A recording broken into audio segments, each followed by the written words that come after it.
Hi, my name's Hazim Gaber, and today we're going to be starting our CompTIA Security Plus SY0-701 course. This is the latest Security Plus course for November 2023.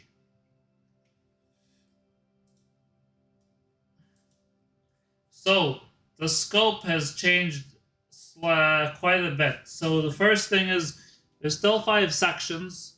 Uh, so, general security concepts are now 12% of the curriculum as opposed to 25% in the past. They used to be called implementations. Threats and vulnerabilities are 22%, didn't change much. Security architecture is 18%. Security operations is a significantly higher amount of material on operations. It's at 28% instead of 16%. And then program management is at 20%. The section used to be called governance. The exam is up to 90 questions. If you have a more difficult exam, you'll probably see less questions. You have 90 minutes to complete the exam. It's performance based. There's also multiple choice questions, and you can take the exam at home or at a Pearson VUE test center. If you take it at home, there'll be a proctor watching you through the webcam, and but it's a more relaxed environment. So, section 1, general security concepts. We're just going to go over the outlines briefly, and then we'll get into more detail in the material later. So, section 1.1 is compare and contrast various types of security controls. Security controls are mechanisms that we use to prevent unwanted behavior, and they can be classified into different types of controls and different categories. And we're going to look at that in further detail later as to what is the best control. And in fact, security works in layers, so multiple layers of control are usually necessary to achieve a good security policy. And then in section 1.2, we will learn about fundamental security concepts. This is new, so the two main security concepts are CIA, which is also known as confidentiality, integrity, and availability, and then AAA, which is authentication, authorization, and accounting. But we're also going to learn about non-repudiation, gap analysis, the concept of zero trust. These are all new concepts to this curriculum. And then we'll learn about some previous stuff such as physical security methods, deception and disruption technology, honeypots, honey nets, honey files. Section 1.3 looks at change management. So, business processes, how does security impact the business? Who owns the security? Standard operating procedures, maintenance window.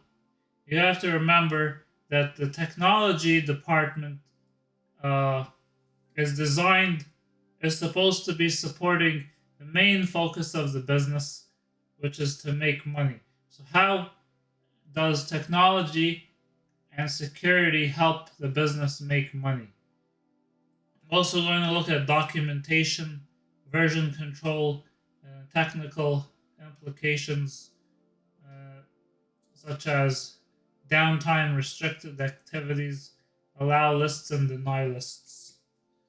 In section 1.4, we will look at cryptographic solutions. We went over these in the previous curriculum. So we're going to look at public key infrastructure, look at different types of encryption. How does encryption work? Encryption algorithms, levels of encryption, key exchange. We're going to look at some tools like hardware security modules and TPMs, security through obfuscation, hashing, salting, key stretching, digital signatures, and learn about the blockchain, learn about certificates, how they work, including certificate signing requests and the root of trust. Section 2 is threats, vulnerabilities, and mitigations. So we're going to learn about the different types of people who can hack you. We call these threat actors. So there's a number of different types of threat actors, and they each have their own motivation, and they each have their own level of sophistication, resources, funding, and attributes. We're going to learn about common threat vectors and attack surfaces. So that includes, so how do you get hacked? That could be through an email, through an SMS, an image, a file, a voice call, social engineering, a supply chain. Once you know how a threat can come in, then you can figure out what vulnerabilities exist in each threat vector. So it can be issues with your application, issues with your supply chain, issues with your hardware, cryptographic issues, mobile device issues, misconfiguration, and web-based hacks. And then we're going to learn about how to find out if we've been hacked. What does a threat look like? And so there's a lot of malware which has been beaten to death in the past 6 years in our courses, but we're going to look at ransomware, worms, spyware. We're also going to look at physical attacks, because security isn't just through the computer. A person could walk into a building and steal confidential information on a USB drive or on a piece of paper, or by taking photographs. We'll look at network attacks, application attacks, cryptographic attacks. We'll see things like concurrent sessions, missing logs, lockouts. And then once we've learned what malware looks like, we'll figure out how we can slow it down or stop it. So there's a number of techniques that includes hardening of operating systems, decommissioning equipment that's no longer in use, the principle of least privilege, segmentation, isolation, patching, access control. That's physical access control and logical access control, and obviously encryption. In section 3, we will look at the security architecture. So there's a number of different architectural, infrastructural models or concepts for building a security system. So we need to think about what kind of system do we have? What are all the ways the threats can get through? What's our budget? Where are we located? And then we can figure out how we're going to protect our system.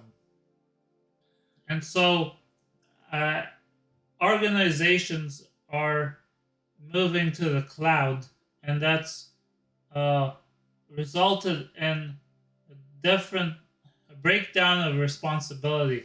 So is the organization responsible for security, or is the cloud vendor responsible for security? security, especially when you have cloud services that are uh, that don't have any hardware or don't have any hardware that's customer facing. So we have serverless systems, basically, where you write an application and you upload it into the cloud. And the cloud service provider figures out how to make all that work. You don't have any control or visibility into the physical systems or even the operating systems.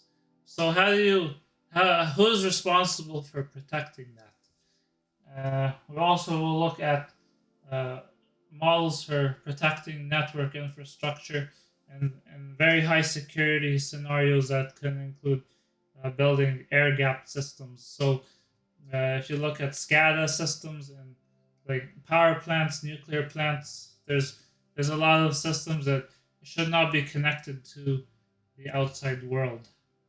We also have logical segmentation, that's things like VLANs and routers, and then we've got software-defined networking. And we need to think about, as I said, what's the best way to protect our network? We need to look at availability, resilience, cost, responsiveness, scalability, ease of development, patching, power, and computing. Once we've thought about the architectural model for our security system, then we can go through a checklist and apply security principles to secure the infrastructure. So we need to think about the types of devices that we have, appliances such as intrusion prevention systems, firewalls, next generation firewalls, threat management. Look at secure communications such as VPNs, remote access, tunneling, SD-WANs, and then we can pick the best control for our network. And then we'll look at comparing and contrasting concepts to protect our data. So data is the most valuable asset in almost every organization now. And so there's different types of data that have to be protected. There's legal information, so something that's a attorney-client privilege, financial information that may be used for insider trading or hacking,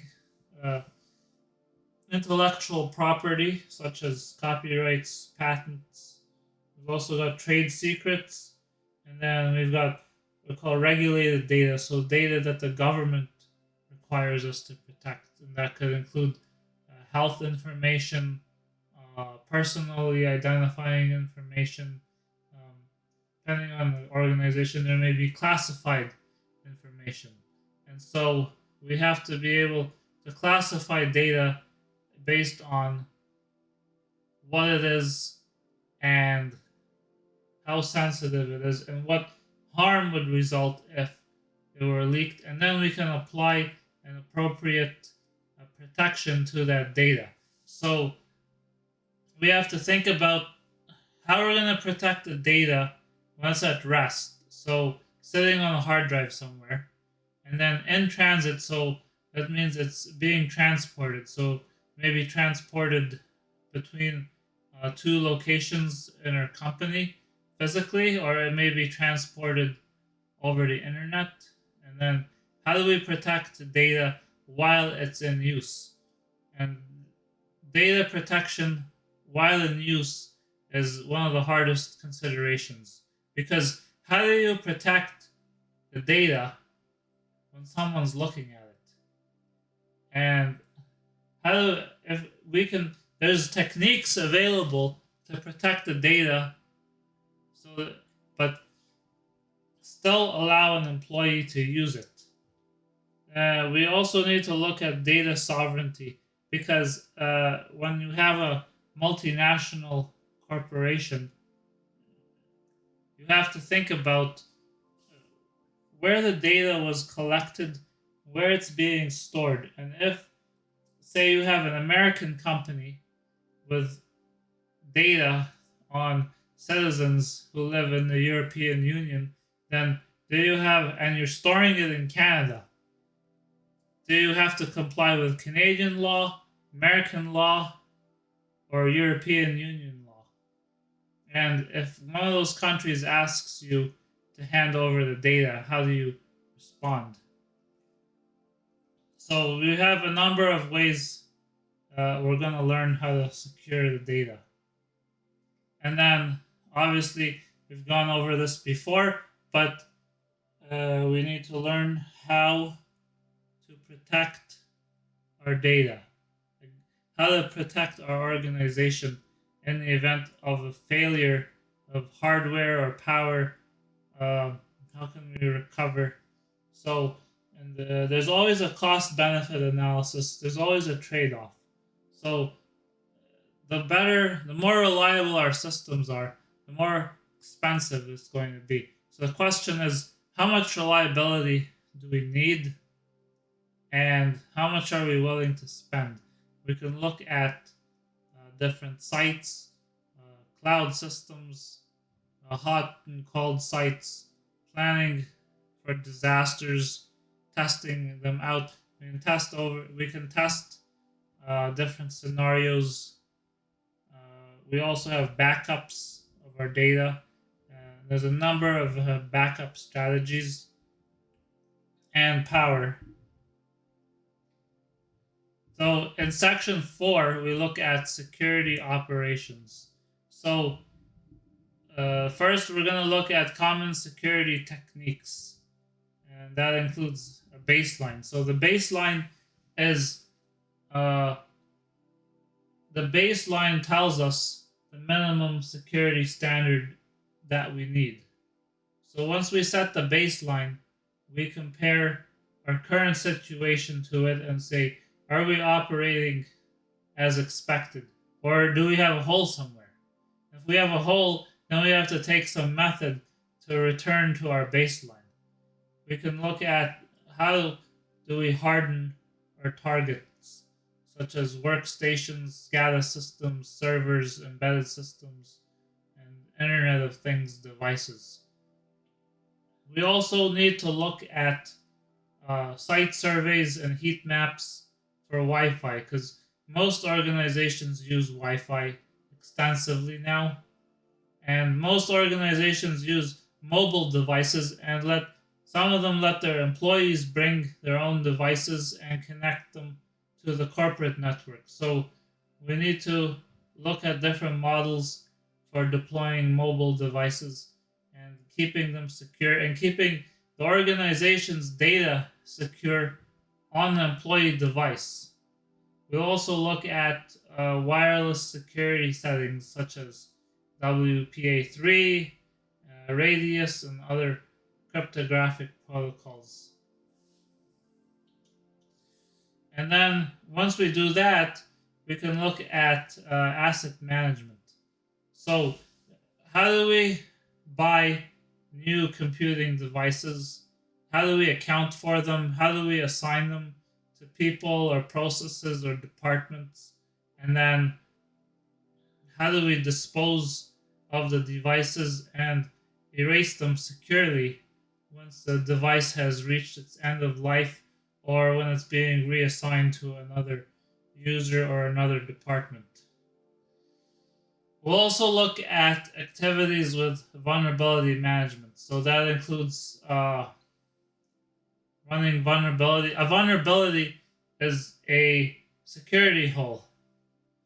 And every organization has security holes, and security holes always open up because operating systems and hardware and firmware are extremely complicated, and people and hackers out there are always trying to discover new holes and using them to hack you. So it's a constant arms race between the security people and the hackers. So the security people hackers are trying to learn of new holes and attack through them before the security people find out. The security people are trying to find holes and patch them before the hackers find out. So, how do we know? How do we learn about new security holes? There's a number of locations, including going on the dark web, open source, threat management, vulnerability scans, application security, holding bug bounty programs, especially if we're in the business of writing software. And then we need to look at and analyze every vulnerability and think about how we're going to patch it.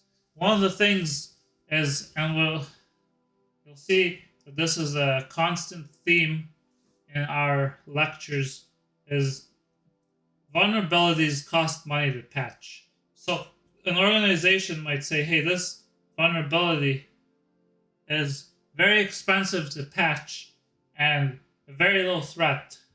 So we may not have the money to patch it. We may replace the equipment that's affected by that vulnerability, or we may do nothing.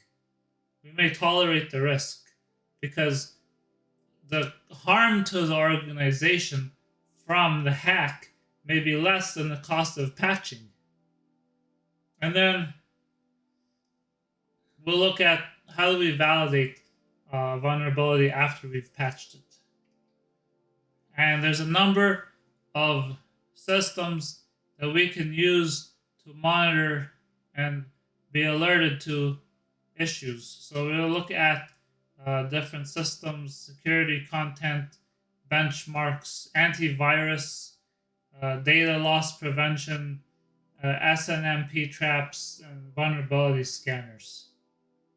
And we'll think about other capabilities such as firewall rules, intrusion detection systems, web filters, operating systems, secure protocols, DNS filtering, email security, file integrity monitoring, endpoint detection, and now we're going to get into AI and we're going to look at user behavior analytics. We'll also look at single sign-on. How do we provision new users? How do we assign permissions to users? How do we different models for access control, different models for multi-factor authentication. Multi-factor authentication is very important. We'll also look at best practices for passwords. And we'll learn more about automation. So scripting, ticket creation. Scripting is great. It saves IT department a lot of time, and it also standardizes deployments, and it reduces the risk of human error. So we'll look at, is it good or bad, and what's the best approach. And then we'll think about investigations and incident responses. So how do we detect an incident? How do we respond to it? How do we recover from it? And then we'll look at some forensics. There are always legal implications to an incident. And we'll look at ways to support that investigation through data. And section 5. So finally, we're going to learn about security program management and oversight. So this is more of less of the hands-on patching stuff and more of the management side of security policy. And going back to the first section, I said there's a number of controls, and controls work in layers. And one of those layers is what we call administrative controls. An administrative control is a policy. If you do this, this legal implication will happen. You know, if you don't follow acceptable use policy, then you'll be fired. So I'll give you an example of a layer. So we may say, don't go to bad websites. So uh, our technical control will be, we're going to block bad websites. We're going to filter them out. But we can't possibly filter every single website, or because we don't know what we don't know. Someone can download a VPN or something like that. So then on top of that, we have our acceptable use policy. Don't go to bad websites or you're fired, kind of thing. So we're going to look at not just those policies, but also security policies, disaster recovery, standards, procedures, and we're going to think about sometimes policies are developed by the organization, and sometimes they come from outside. So we have regulations and laws that we have to follow. We may be part of an industrial group, that sets standards for companies in our business that are not necessarily mandatory, but they're recommended. We'll think about whether there are boards and committees as well. And we'll learn about owners of data. And then, and this is a repeat from S06, so the curriculum from 3 years ago, but we're going to learn about risk management. So how do we identify a risk? How do we assess it?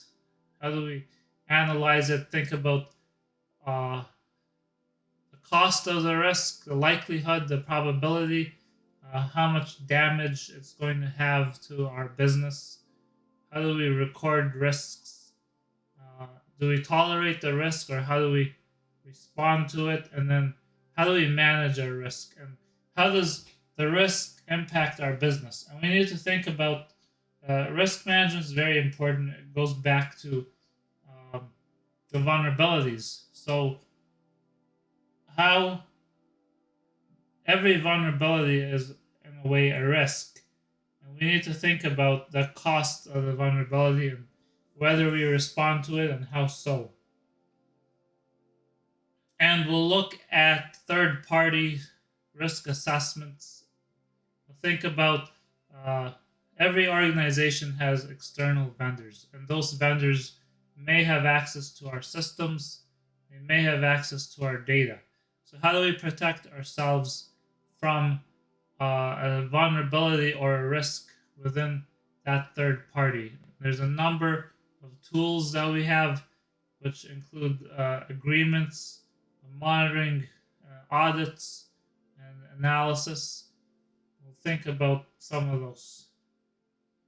And then we'll look at the effects of security compliance. What will happen to our business if we don't have an effective security policy, and